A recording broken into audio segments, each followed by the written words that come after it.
Right guys, welcome to the new video. Today I'm going to talk about what to do if you're putting your iPhone volume all the way to the bottom and it's still kinda too much. You want it less, you're in the quiet environment and you need less volume on your iPhone.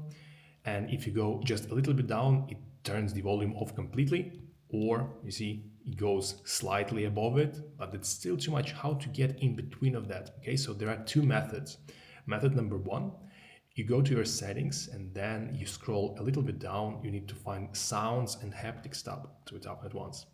Okay, so from here, if you scroll all the way down, you will find headphone safety. Okay, you tap on it once and then reduce loud audio. You want to turn it on.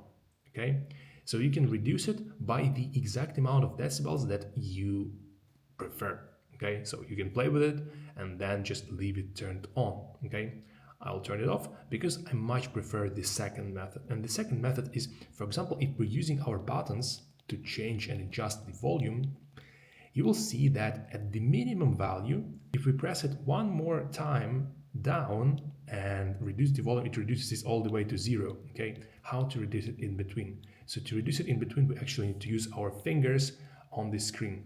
And you can see that you can readjust it exactly where you want it, just above 0, just above. And after that, it's going to be, as you can see, higher than the 0, but below the minimum volume allowed by your iPhone standard settings. Okay guys, if you found this video helpful, please subscribe to our channel and like this video.